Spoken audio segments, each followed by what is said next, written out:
Vision MPSC ट्रिक्सवर तुमचं सहर्ष स्वागत आहे. मी अजयकांत पवार. आजपासून आपण माझ्या चॅनलच्या माध्यमातून मराठी ग्रामर बद्दल, व्याकरणाबद्दल आपण परिपूर्ण माहिती घेऊया. प्रत्येक टॉपिक बद्दल मी तुम्हाला एकदम सखोलपणे नाही का शिकवणार आहे. आणि हे जे तुमचे क्लास राहील हे पोलीस भरतीपासून तर राज्यसेवेच्या प्रत्येक मराठी ग्रामर जे आहे तर तुम्ही प्रत्येक प्रश्नाला फेस करू शकता एवढं मी गॅरंटी देतो. तर ज्यांनी कोणी माझं चॅनल सबस्क्राईब केलं नसेल तर प्लीज सबस्क्राईब करा आणि बेल आयकॉनवर क्लिक करून माझे निरंतर व्हिडिओ मिळवा. तर चला विद्यार्थी मित्रांनो, सर्वात अगोदर आहे मराठी भाषेचा उगम. आता आपली ही मातृभाषा आहे, आपल्याला सर्वांनाच माहिती आहे मातृभाषा आहे. पण कसं आहे माहिती आहे का, मातृभाषा आपली बोलणं वेगळं राहते आणि आपल्या अभ्यासामध्ये जे असते ते वेगळी राहते. म्हणजे ते रचनेनुसार आपल्याला ते अभ्यास करावा लागते. तर रचना कशी असेल, किती हार्ड असलं, काय असलं, काही टेन्शन नाही घ्यायचं. आणि मी तुम्हाला सांगतो, मी जेव्हा जो टॉपिक शिकवतो ना तो टॉपिक फक्त तुम्ही पुस्तक उघडून 15 मिनिटच अभ्यास करायचा. तुम्ही त्याच 15 मिनिटाच्या बेसवर पोलीस भरतीपासून राज्यसेवा प्रत्येक गोष्ट तुम्ही फेस करशील मी गॅरंटी घेतो. तुम्ही बिलकुल घेऊ नका, मराठी खूप सोपं आहे असं समजा. सर्वात अगोदर मी तुम्हाला एक सांगतो, आपल्या भारतामध्ये 1652 भाषा आहेत, जवळपास 1652 भाषा. किती भाषा आहे? 1652. आता हे काय केलं माहिती का, या 1652 भाषेचं नाही का दोन गटात वर्गवारी केलेली आहे.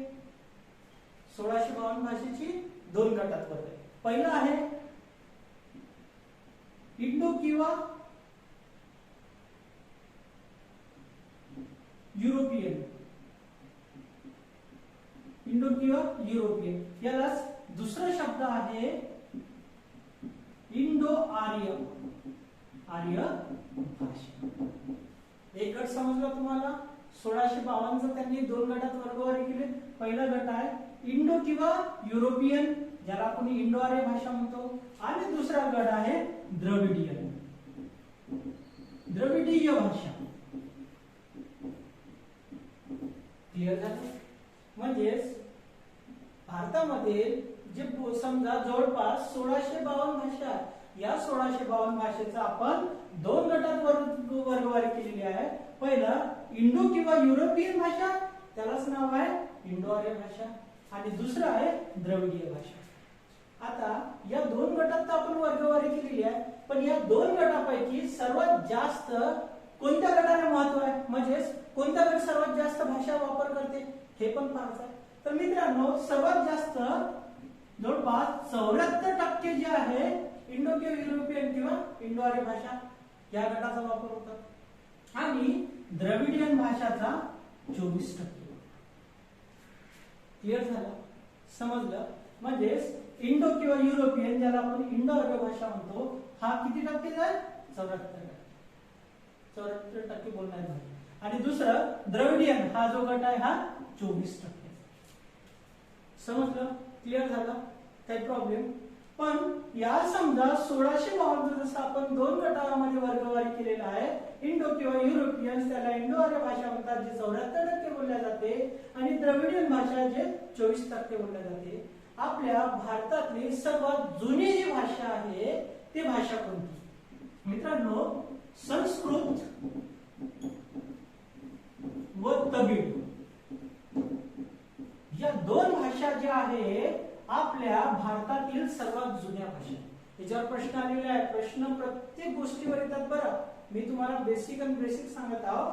बघा, भारतातील सर्वात जुन्या कोणत्या भाषा आहेत? संस्कृत आणि तमिळ या दोन भाषा. म्हणजे याचं ट्रिक जर समजा लक्षात ठेवायचं असेल तर संत असं लक्षात ठेवायचं. बघा, संतचं आपण वेगळं, सन म्हणजे संस्कृत, त म्हणजे तमिळ. समजलं? क्लिअर झालं? काही प्रॉब्लेम? बघा, मराठी भाषेचा उगम आपण बघत आहोत. आपण पहिले किती भाषा बोलल्या जात आहे? 1652. 1652चा दोन गटात वर्गवारी केला. पहिला इंडो किंवा युरोपियन भाषा, त्यालाच आपण इंडो आर्य भाषा म्हणतो.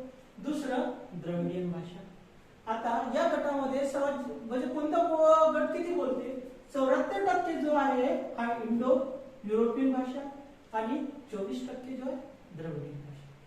पण या 1652 मध्ये पैकी सर्वात जुने जे भारतीय भाषा आहेत ते किती आहे? दोन आहे, संस्कृत आणि तमिळ. म्हणजे तुम्हाला जर प्रश्न आला भारतातील सर्वात जुन्या भाषा कोणत्या आहे, संस्कृत आणि तमिळ. एक छोटीशी ट्रिक काय आली नवीन, संत. महाराष्ट्र संतांची भूमी आहे, संत जुने लोक संत. क्लिअर झालं, समजलं. याच्यात काही प्रॉब्लेम आहे का, काही असेल तर मला कमेंट बॉक्स मध्ये लगेच सांगा, मी अजून तुम्हाला क्लिअर करतो. आता मित्रांनो एक लक्षात द्या, आता या इंडो किंवा युरोपियन, ज्याला इंडो आर्य भाषा म्हणतात, जी 74% याच्यामध्ये कोणत्या अशा भाषा जे जास्त बोलल्या जातात, आणि द्रविडियन जे आहे याच्यामध्ये अशा कोणत्या भाषा आहेत जे जास्त बोलल्या जातात, आपण ते पण पाहूया. हे बघा, इंडो किंवा युरोपियन, ज्याला इंडो आर्य भाषा, ज्याची जी लिपी आहे जी आपण लिहितो ना, हे लिहितो आपण डावीकडून उजवीकडे. म्हणजे ज्या लिपीला समजा डावीकडून उजवीकडे लिहितो त्या लिपीला देवनागरी लिपी म्हणतात.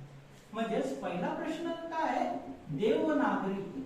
हे तुम्हाला समोर आहेच, बरं समोर आहे. देवनागरी लिपी कशाला म्हणतात, ज्याचं लिखाण डावीकडून कुठं होते, या उजवीकडे होते, उजवीकडे. म्हणजे आपण बघा मराठी जेव्हा लिहितो तर आपण डावीकडून उजवीकडे जातो. म्हणजे ज्याचं लिखाण डावीकडून उजवीकडे होते तर त्याला काय म्हणतात, देवनागरी. आणि ते समजा उर्दूचं बघा, उर्दूचे लोक काय करतात, हे उजवीकडून डावीकडे लिहितात. हे समजा उर्दू, आणि हे आपल्याकडे मराठी.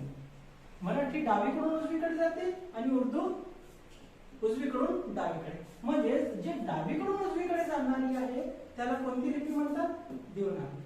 मग आता लक्षात ठेवा, इंडो किंवा युरोपियन किंवा इंडो आर्य भाषा यांची जी लिपी आहे हे देवनागरी लिपी आहे. कोणती लिपी आहे, हे देवनागरी. मग या समजा यांचा गट कोणता आहे आणि यांचा गट कोणता आहे आपण ते पाहू. सर्वात अगोदर एक पकडू संस्कृत. मी तर लिहितो संस्कृत. संस्कृत पासून कोणते म्हणलं, मराठी. मराठी नंतर बघा, संस्कृत पासून मराठी आलं, मराठी नंतर आपण गुजराती कडे जाऊ, गुजराती. नंतर इथं मी 4 नंबर लिहितो, त्याच्यानंतर हिंदी, त्याच्यानंतर 5 नंबर पाली, आणि 6 नंबर आहे बंगाली. म्हणजे याच्यामध्ये समजा 6 भाषा येतात. म्हणजे सर्वात जास्त बोलणाऱ्या भाषा आहे. म्हणजे इंडो आर्य गट ज्याला इंडो आर्य भाषाची 74% होता, याच्यामध्ये कोणकोणत्या भाषा येतात, संस्कृत. म्हणजे सर्वात आपली मूळ भाषा कोणती होती, संस्कृत होती. संस्कृत पासून काय बघा, पहिली जी आपली भाषा आहे ती समजा संस्कृत आहे. संस्कृत ही आपली पहिली भाषा होती. या संस्कृत पासून काय बनलेली आहे, समजा मराठी बनलेली आहे. आता बघा, हे समजा इंडो युरोपियन किंवा इंडो आर्य भाषा, हे 6 भाषा जे आहे, हे 6 भाषा लक्षात कशा ठेवायचं, मी एक छोटीशी तुम्हाला ट्रिक देतो. तुम्ही जर असं म्हटलं संस्कृत, मराठी, गुजराती, हिंदी, पाली, बंगाली असं पाठ करत गेलं तर याला अर्थ नाही आहे. बघा, आपण काहीतरी समजा नवीन पद्धतीने हे करू. बघा, संस्कृत पासून मराठी आली, संस्कृत आणि मराठी आली. आता बघा, 1956 मध्ये आपण संयुक्त महाराष्ट्रामध्ये होतो. म्हणजेच आपण मराठी आणि गुजराती, म्हणजे महाराष्ट्र आणि गुजरात दोन्ही एकच राज्य होते. म्हणजेच मराठी सोबत अजून काय आलं, गुजराती. गुजराती झालं 3 भाषा. आता बघा, 1960 ला महाराष्ट्र आणि गुजरात काय झालं, वेगवेगळे झाले. महाराष्ट्र आणि गुजरात काय झालेलं, वेगवेगळे. जर या दोन्ही राज्यामध्ये जर समजा आपल्याला व्यवहार करायचा असेल तर आपल्याला काय बोलायला लागेल, हिंदी बोलायला लागेल.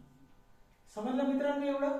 बघा, संस्कृत नंतर मराठी, नंतर 1956 आपलं गुजरात म्हणजे गुजराती. संस्कृत, मराठी, गुजराती.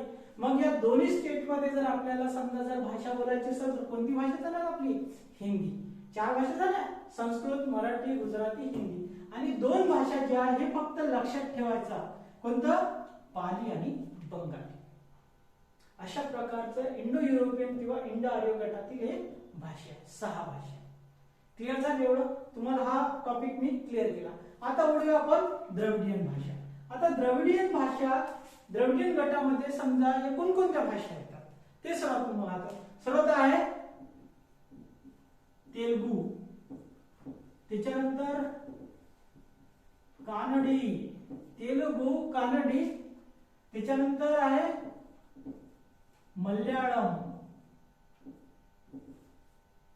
आणि चौथा आहे तमिळ. तेलुगू, कानडी, मल्याळम आणि तमिळ या चार ज्या भाषा आहेत द्रविडियन भाषा या गटातील आहे. आता तुम्ही जर समजा निरीक्षण करून जर समजा बघितलं असेल तर तुम्हाला वाटेल हे फक्त दक्षिणेकडचे आहे. हे जे भाषा आहे हे आपल्या दक्षिणेकडचे जे आहे राज्याचे, म्हणजेच द्रविडियन या शब्दाचा अर्थ पण हे दक्षिणेकडचे असे होते. समजलं? मग आता इंडो युरोपियन किंवा इंडो आर्य हे जे आहे हा गट याला उत्तरेकडे म्हणतात आणि द्रविडियन जे आहे याला दक्षिणेकडे म्हणतात. जास्त तुम्ही बघितलं असेल हे जे भाषा आहे जास्त तर आपल्या इकडे उत्तरेकडच्या साईड मध्ये राहतात आणि द्रविडियन गटातल्या ज्या भाषा आहेत तेलुगू, कानडी, मल्याळम आणि तमिळ हे दक्षिणेकडे. द्रविडियन जिथं समजून घ्यायचं ते दक्षिणेकडे. आता महत्वाचं राहिलं जसं आपण या गटासाठी जसं आपण एक ट्रिक बघितलं. आता इथं पण मी असं तर नाही पण मी तुम्हाला शॉर्टकट एक ट्रिक देतो. आता ती ट्रिक बघा, एक ब्रॅकेट मध्ये समजा असं ट्रिक्स म्हणून लिहितो. ते का मत मागते. बघा हे आपली ट्रिक आहे. ते का मत मागते. बघा या मागतेला जे आहे हे कसं राऊंड करून टाकायचं. मागतेला हे नाही, इलेक्शन आहे, आता इलेक्शन येणार आहे महानगरपालिकेचे, नगरपालिकेचे, मत मागणारच आहे. मग लक्षात काय ठेवायचं, ते का मत मागते. आता आपण इथे बघ, ते म्हणजे तेलुगू, का म्हणजे कानडी, म म्हणजे मल्याळम आणि त म्हणजे तमिळ. समजलं मित्रांनो? ते का मत हे जे आहे चार भाषा द्रविडियन गटातील भाषा आहे आणि याचा ट्रिक हे लक्षात ठेवायचं. ते का मत मागते. मागतेला स्लो हे करायचं आणि याला राऊंड करून टाकायचं. बघा पाठ केल्यानं होत नाही, समजून घेतल्यानं महत्वाचं राहत असतं. पाठ केल्यानं कधीच समजत नाही. आणि मी तुम्हाला गॅरंटी देतो आजच्या नंतर तुम्ही मराठी स्वतःहून प्रत्येक गोष्ट तुम्ही एक्सप्लेन स्वतःहून करसाल याचा हे करतो. फक्त तुम्ही माझं जे टॉपिक झालेलं आहे फक्त 15 मिनिट तुम्ही ते अभ्यास करा, बस विषय नाही. आणि हे अभ्यासताना फक्त बाळासाहेब शिंदे सरांचं मराठी ग्रामरचं पुस्तक तुमच्याजवळ असणं खूप जरुरी आहे. माझ्या समजा मी नोट्स वगैरे काही देत नाही, पण जे शिकवतो ना तेच फक्त ते 15 मिनिटाचा तुम्ही अभ्यास करा. तर समजलं मित्रांनो, आपण 1652 आपल्या भारतीय देशामध्ये 1652 भाषा समजा असं आहे. त्याच्यामध्ये संस्कृत आणि तमिळ हे भारतातील सर्वात जुनी भाषा म्हणून गणल्या जाते. मग आपण 1652 चं दोन गटात रूपांतर केले. इंडो युरोपियन त्याला इंडो आर्य भाषा सांगतात, दुसरं द्रविडियन भाषा. हे जे आहे इंडो युरोपियन हे इंडो आर्य भाषा 74% समजा आहे आणि द्रविडियन हे 24%. मग यांच्या गटातील भाषा कोणत्या आहेत? इंडो आर्य आणि द्रविडियन गटातील कोणत्या भाषा आहे हे पण बघितलं आपण ट्रिकच्या माध्यमातून पण हे बघितलं. आता सर्वात समजा हे याच्यावर प्रश्न येते. पोलीस भरती पासून एमपीएससी सर्वाले क्वेश्चन येतात, त्यासाठी कसं आहे केअरफुली लक्ष द्या. आता हे झालं समजा. आता राहिला एक प्रश्न आहे अभिजात भाषा. अभिजात भाषा हा पण तेवढाच महत्वाचा आहे. अभिजात भाषा.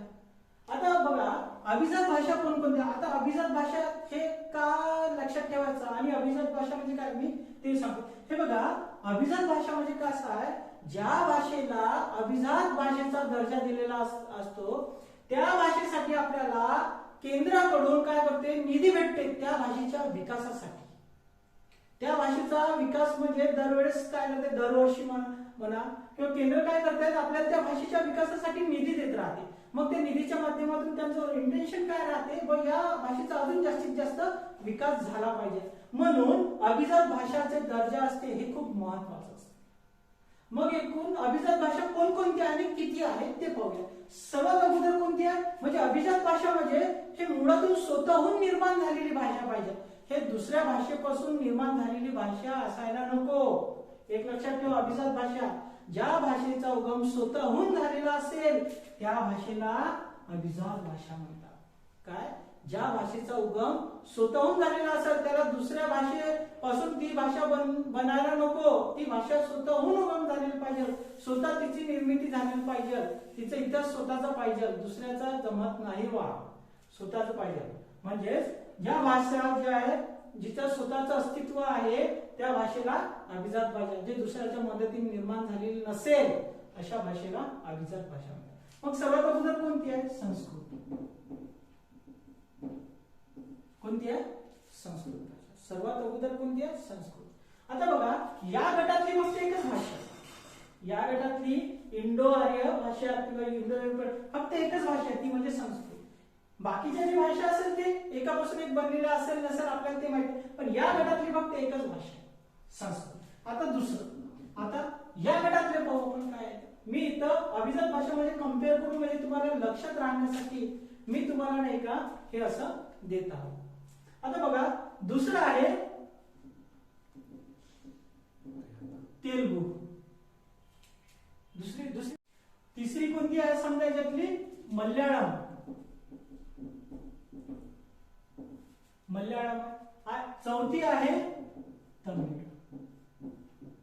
बघा द्रविडियन गटातील बघा सर्वात जास्त जे आहे द्रविडियन गटातील भाषांना अभिजात भाषेचा दर्जा दिलेला आहे.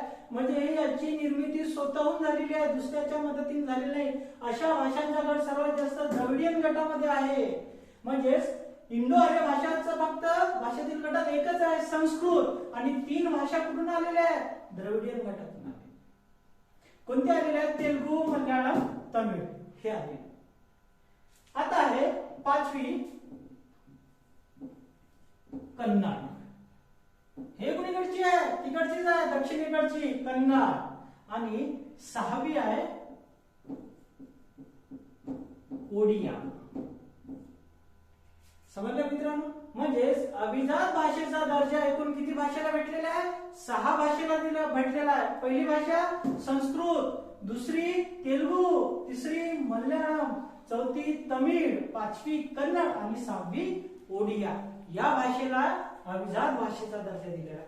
या गटातून एक भाषा उचलली, या गटातून 3 भाषा उचलल्या, टोटल 4 झालेल्या आहेत. आणि कन्नड आणि ओडिया हे 2 वेगळ्या भाषा. बघा कन्फ्यूज व्हायचं नाही, इथं कानडी आहे तर इथं कन्नड आहे.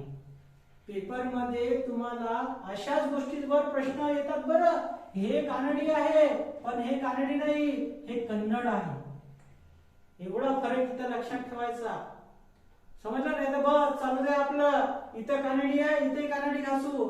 इथं फक्त कोणत्या समजाची भाषा आलेली आहे हे लक्षात ठेवायचं. 3 भाषा आलेल्या आहे, 1 2 3 हे भाषा लक्षात ठेवायचं. ते का मत मागते, हे फक्त ते का मत मागते इथं आहे, पण इथं काला जर तुम्ही कॅन्सल केलं ते मत इथं जेवण होते, आणि इथं काच्या जागेवर इथं क लावून टाकायचं कन्नड. हे कन्नड आणि हे ओडिया हे असं. आता बघा राहिला समजा मराठीचा प्रश्न. मराठी भाषेला अभिजात भाषेचा दर्जा देण्यासाठी आपण पण एक समिती नेमलेली आहे. त्या समितीचे अध्यक्ष कोण आहे?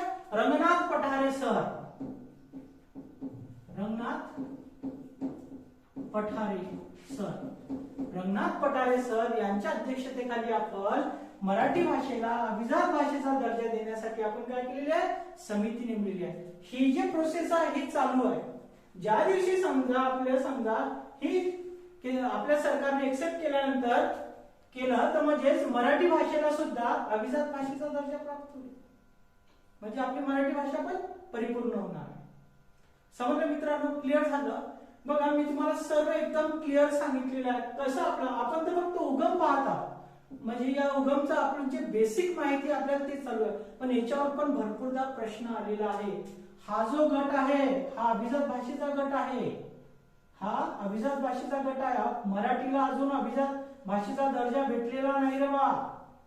मराठी भाषेला अभिजात भाषेचा दर्जा देण्यासाठी समिती नेमलेली आहे रंगनाथ पठारे सर यांच्या अध्यक्षतेखाली. मराठी अभिजात भाषेला एकूण किती अभिजात भाषा आहे? 6 अभिजात भाषा आहे. तर क्लिअर झालं तुमचं? हे आपण सर्व डिटेल बघितलेलं आहे. हे आपली समजा पहिली माहिती. आणि याच्यावर भरपूरदा पोलीस भरतीपासून एमपीएससी ला पण प्रश्न आलेले आहे. त्यासाठी हे फक्त एकदा क्लिअरली एकदा लक्षात ठेवा. कम्पेअर करून अभ्यास करा, पाठ करून अभ्यास केला जमत नाही हो. कम्पेअर केला तरच कसं आहे आपल्याला सक्सेस व्हायचं. आपल्याला अभ्यास करून पीएचडी नाही करायचं, आपल्याला फक्त मार्क घ्यायचा. समजलं? याच्यात कोणाला जर काही प्रॉब्लेम असेल तर मला कमेंट मध्ये नक्कीच शेअर करा. मी ज्याला काही प्रॉब्लेम असेल मी स्पेशली माझा कॉन्टॅक्ट नंबर पण आहे, खाली कॉन्टॅक्ट नंबर आहे. काही जरी असेल तर माझा ते चालू नंबर आहे, व्हॉट्सअप आहे, टेलिग्राम आहे. बिनधास्त मला मेसेज करा, सर असं काय. मी तुम्हाला लगेच नाही का तिथल्या तिथे मेसेज थ्रू वगैरे जसं होईल तसं मी तुम्हाला रिप्लाय देईन. ठीक आहे. तर आता आपण समजा समोर पाहू.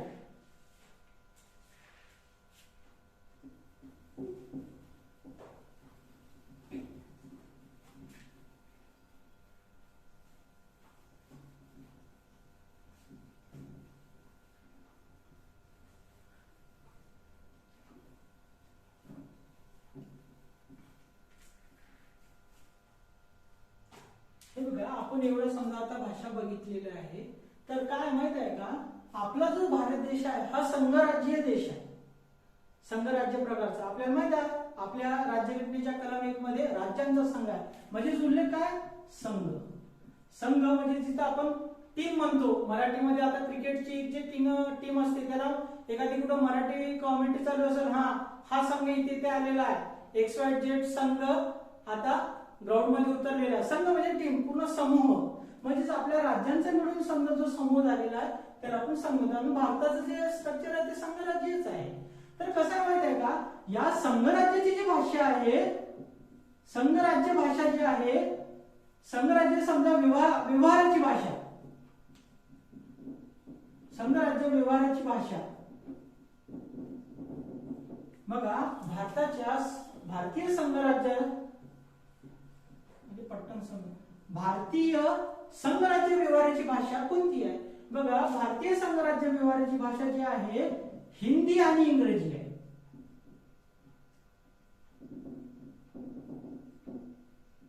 या दोन भाषा व्यवहार केला जाते. कोणत्या? हिंदी आणि इंग्रजी. जर तुम्ही उत्तरेकडे गेले हिंदी हे कॉमन आहे. तेच आपण समजा दक्षिणेकडे जाऊ या पूर्वेकडे जाऊ, हिंदी तर तिकडे समजणार नाही, मग कोणती आहे? इंग्रजी. म्हणजे हे दोन भाषा आपल्या पूर्ण भारतीय राज्याला काय करतात? जोडून ठेवण्याचा प्रयत्न करतात. तर असं समजा हे दोन भाषा आहे ना, हे व्यवहाराची जी भाषा आहे हे सरकारने ठरवलं नाही, हे तर राज्यघटनेमध्ये असं नमूद आहे. तर राज्यघटनेची कोणती कलम आहे? राज्यघटनेची कलम 343 मध्ये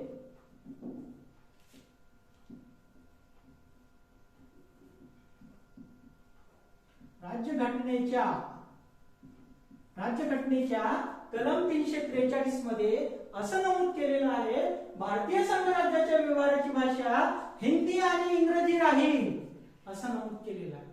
समजलं? क्लिअर झालेलं आहे. भारतीय संघराज्य व्यवहार जे आहे, समजा तुम्ही प्रशासकीय वगैरे कोणताही व्यवहार करत असाल तर या दोन भाषा आहेत.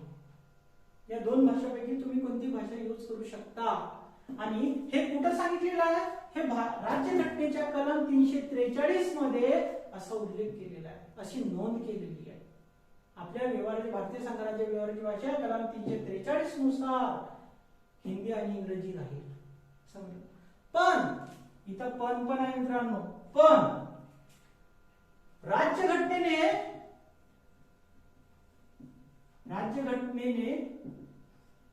कोणत्याही भाषेला राष्ट्रभाषेचा दर्जा दिलेला नाही. बरं, राष्ट्रभाषेचा दर्जा दिले म्हणजेच राज्यघटनेने राष्ट्रभाषेचा दर्जा कोणत्याही भाषेला दिलेला नाही. दर्जा कोणत्याही भाषेला दिलेला नाही. कोणत्याच भाषेला दिलेला नाही. म्हणजेच तुम्हाला जर एखादा प्रश्न आला, भारताची राष्ट्रभाषा कोणती? कोणती? राष्ट्रभाषा. राष्ट्र म्हणजे देश. देशाची कोणती भाषा आहे का आपली? नाही. राज्यघटनेने कोणत्याच भाषेला राष्ट्रभाषा म्हणून दर्जा दिलेला नाही आहे. समजलं? फक्त व्यवहाराची भाषा म्हणून हिंदी आणि इंग्रजी वापरतो. हो, पण राष्ट्रभाषा म्हणून कोणत्याही भाषेला दर्जा दिलेला नाही, हे लक्षात ठेवा. राष्ट्र जिथं आलं राज्यघटनेने किंवा भारताने राष्ट्रभाषेचा दर्जा कोणत्या भाषेला दिलेला आहे, तसा यापैकी नाही किंवा कोणत्याही नाही असा ऑप्शन जिथे असेल बिंदास क्लिक करा, भिवू नका. समजलं एवढं? संघराज्याची व्यवहाराची भाषा हिंदी आणि इंग्रजी. कोणती कलम? 343.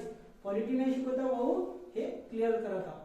त्याच्यानंतर राज्यघटनेने राष्ट्रभाषेचा दर्जा कोणत्या भाषेत दिला? राष्ट्र कोणत्याच भाषेला दिलेला नाही.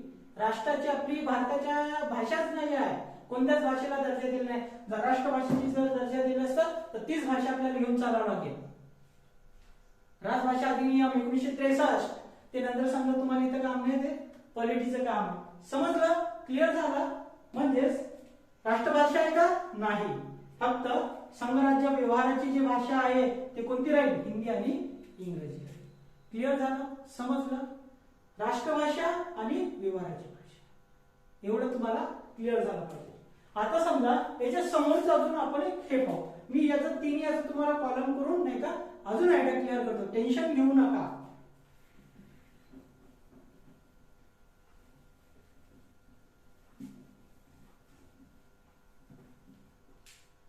आता तिसरं आपला समजा आपण संघराज्य व्यवहाराची भाषा बघितला, राष्ट्रभाषा बघितला. आता एक 3 नंबरचा असं पॉइंट देतो,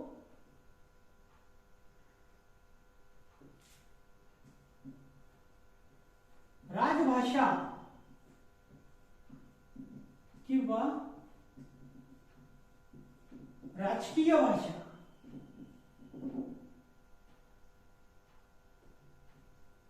राजभाषा किंवा राजकीय भाषा.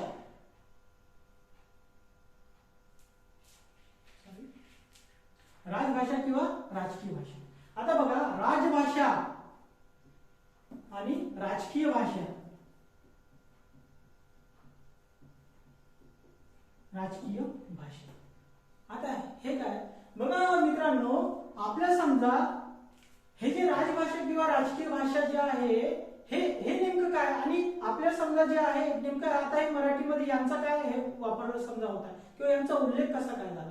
तर बघा, हे राजभाषा किंवा राजकीय भाषा याच्यावर प्रश्न आलेले आहे. बघा, जे काही प्रदेश आहे, एका प्रदेशामध्ये समजा जी भाषा कायमता बोलली जाते ती भाषा मग त्यांनी व्यवहारात पण घेतलेली आहे.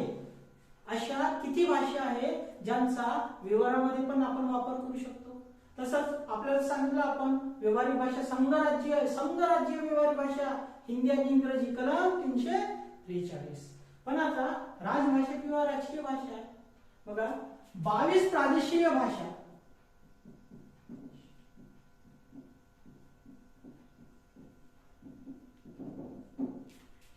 हे जे 22 प्रादेशिकीय भाषा आहे, या समजा 22 प्रादेशिकीय भाषांना राजभाषा किंवा राजकीय भाषेचा दर्जा प्राप्त आहे.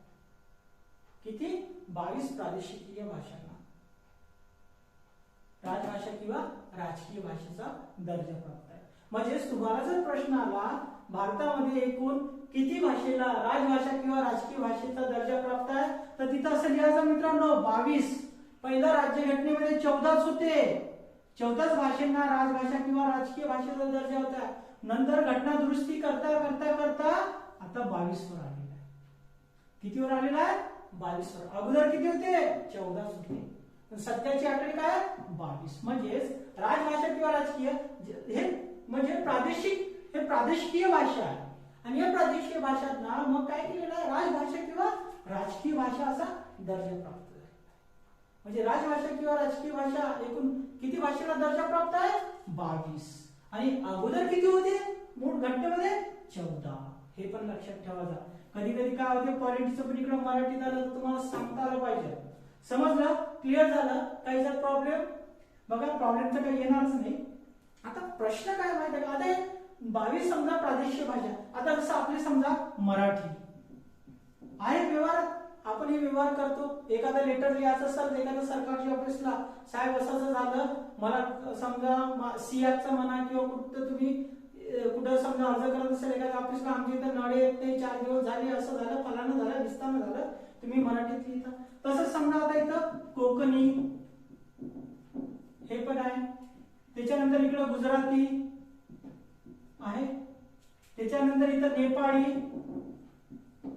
त्याच्यानंतर इथं मैथिली, त्याच्यानंतर बोडो, हे असे जे भाषा आहे म्हणजे तुम्हाला क्लिअर झालं असेल प्रादेशिक भाषा ज्यांना राजभाषा किंवा राजकीय भाषा आहे तर हेच अशा भाषा, अशा टोटल मित्रांनो 22 भाषा आहे. मी लिहित बसलो तर ते भरपूर वेळ जाईल, कारण की कसं आहे माहिती तुमच्याकडे ते बुक्स असले लगेच तुम्हाला क्लिअर होते. राजकीय म्हणजे त्या एरियात महाराष्ट्रामध्ये मराठी चालते, कोकणी तिकडे कोकण आणि गोवामध्ये चालते, इकडे गुजराती गुजरातमध्ये चालते, नेपाळी आपल्या पूर्वेकडच्या साईडमध्ये चालते, मैथिली त्या साईडमध्ये चालते. त्याच्यानंतर समजा बोडो हे जे आहे हे असे डोंगरी वगैरे जे आहे हे भाषा काय करते त्या एरियाच्या व्यवहारासाठी त्यांना काय केलं अवेलेबल दिलेलं. समजलं. पण यांच्या सर्व समजा हे पूर्ण जर समजा कॉमन करून जर समजा त्यांना संघराज्याच्या व्यवहाराचे एका राज्याने समजा केंद्राचे किंवा एका राज्याने दुसऱ्या राज्यासोबत जर व्यवहार करायचा म्हटलं तर कोणती भाषा यूज करावं लागेल, हिंदी किंवा इंग्रजी. म्हणजेच या समजा मराठी वाल्यांनी जर इकडे गुजराती सोबत जर समजा व्यवहार केला तर कोणती एका राज्यातून दुसऱ्या राज्यात चाललो तर आपल्याला कोणतं संघराज्यीय व्यवहाराची भाषा कोणती आहे, हिंदी किंवा इंग्रजी. हिंदी किंवा इंग्रजी या भाषेतून आपल्याला व्यवहार करावा लागेल.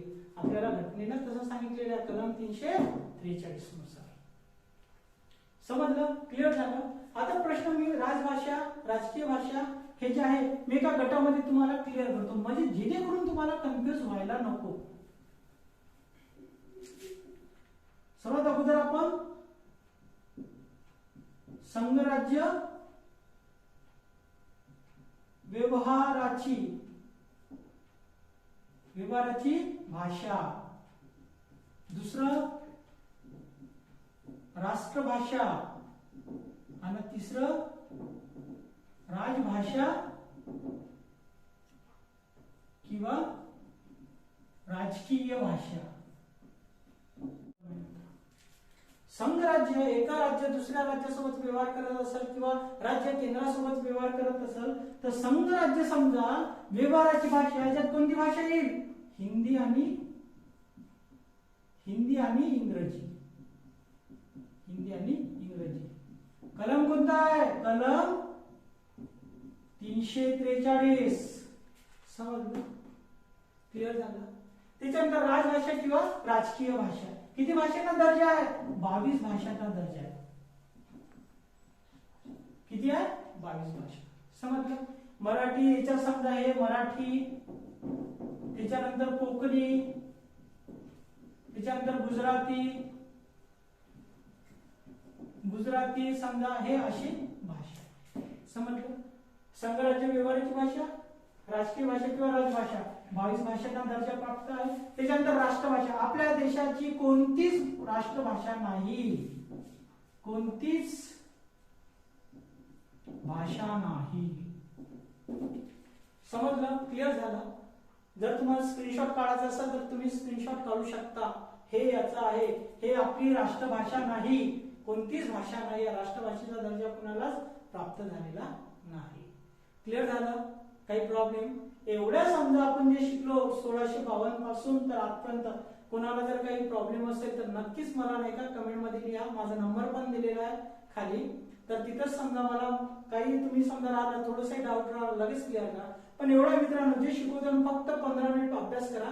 त्या 15 मिनिटाचा अभ्यास केला म्हणजे तुम्ही परिपूर्ण झालेला. हे तर सुरुवात आहे. तुम्ही स्वतः व्याख्या बनवसा, स्वतः तुम्ही स्वतःच्या मनानं नाही का मराठीच्या अशा व्याख्या बनवसा. अजून आपला संधी येणार आहे, जे जे कठीण टॉपिक आहे तुम्ही बोटावर खेळवसा.